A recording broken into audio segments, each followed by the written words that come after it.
Halo, perkenalkan nama saya Natalita Jasmine dengan NIM 2001000171 kelas A. Kali ini saya akan memaparkan materi dalam mata kuliah Psikologi Komunikasi dan Media Sosial. Jadi, komunikasi merupakan hal yang penting dalam kehidupan manusia, baik komunikasi intrapersonal maupun komunikasi interpersonal. Keduanya dibutuhkan oleh manusia. Kalau intrapersonal itu diri sendiri, tapi kalau interpersonal itu antar pribadi. Tapi kali ini saya akan membahas tentang komunikasi interpersonal. Komunikasi interpersonal itu menurut para ahli, menurut De Vito, komunikasi antar pribadi atau interpersonal yaitu komunikasi yang berlangsung di antara dua orang yang mempunyai hubungan yang mantap dan jelas.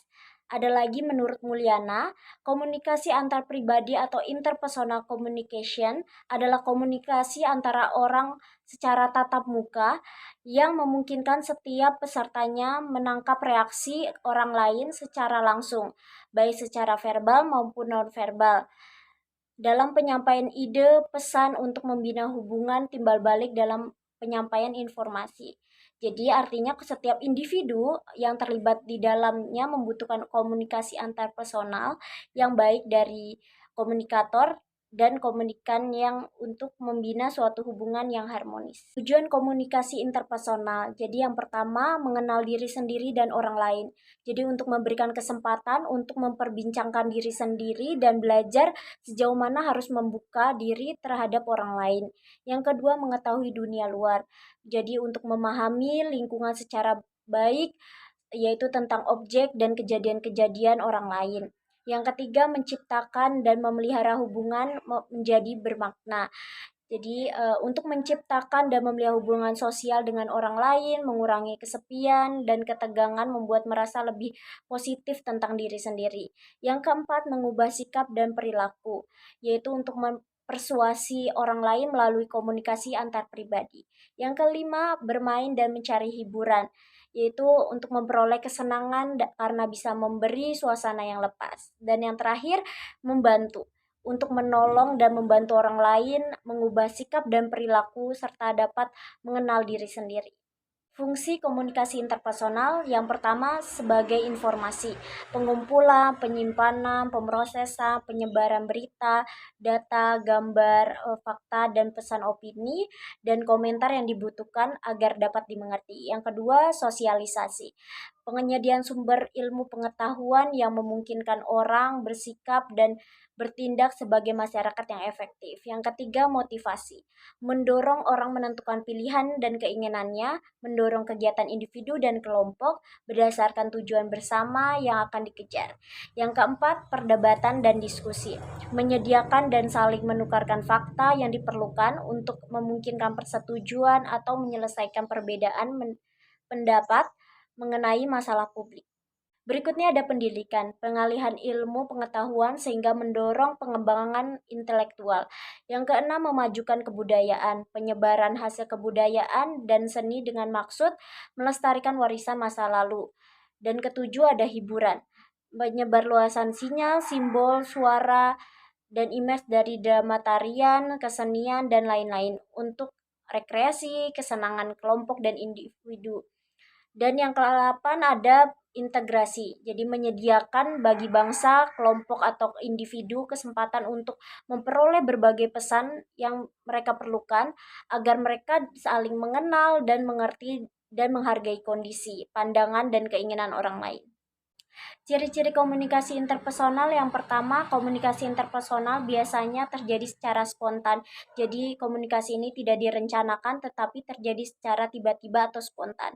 Yang kedua, komunikasi interpersonal berkaitan dengan masalah penetapan tujuan. Yang ketiga, komunikasi interpersonal merupakan kebetulan dan identitas peserta. Jadi melalui pembicaraan secara interpersonal, komunikasi ini hubungan dan identitas seseorang dapat diketahui dengan baik. Yang keempat, komunikasi interpersonal ini merupakan bentuk akibat. Jadi akibat yang dimaksud adalah hasil dari pembicaraan komunikasi interpersonal. Jadi Komunikasi interpersonal mempunyai akibat yang disengaja maupun tidak disengaja. Komunikasi interpersonal sifatnya balas-membalas. Jadi ini merupakan salah satu ciri khas dari komunikasi interpersonal. Jadi adanya timbal balik dan saling memberi dan menerima informasi antara komunikator dan komunikan secara bergantian. Ada juga komunikasi interpersonal berkaitan dengan masalah jumlah orang, suasana, dan pengaruh. Jadi manusia suka berkomunikasi dengan manusia lainnya. Oleh karena itu, tiap orang selalu berusaha agar mereka lebih dekat satu sama lain. Ada juga komunikasi interpersonal berkaitan dengan masalah hasil. Jadi komunikasi interpersonal dikatakan sukses bila menghasilkan sesuatu yang diharapkan dan hasilnya nyata. Nyata dalam hal mengubah wawasan, perasaan maupun perilaku. Dan yang terakhir, komunikasi interpersonal merupakan pesan lambang-lambang bermakna. Jadi maksudnya proses komunikasi yang terjadi selalu mengalirkan pesan maupun pesan secara langsung maupun tersirat. Macam-macam komunikasi interpersonal yaitu ada dua. Yang pertama itu komunikasi verbal. Bahasa verbal adalah sarana utama untuk menyatukan pikiran, perasaan, dan tujuan tertentu seseorang. Jadi bahasa verbal menggunakan kata-kata yang mempresentasikan berbagai aspek realitas individu. Dengan kata lain, komunikasi verbal lebih menggunakan bahasa dan disampaikan melalui kata-kata. Jadi disampaikan oleh individu satu kepada individu lainnya yang dapat menumbuhkan sebuah hubungan dari tahap awal ke tahap yang lebih akrab. Yang kedua, komunikasi nonverbal. Jadi bahwa dari semua aspek komunikasi yang bukan berupa kata, tidak hanya gerakan dan bahasa tubuh, tetapi juga bagaimana mengucapkan kata-kata. Mulai dari perubahan nada suara, berhenti, waran suara, volume, dan aksen. Beberapa aspek tersebut dapat mempengaruhi makna yang dihasilkan dari komunikasi yang berlangsung. Sekian dari saya pemaparan materi tentang komunikasi interpersonal dalam mata kuliah Psikologi Komunikasi dan Media Sosial. Terima kasih.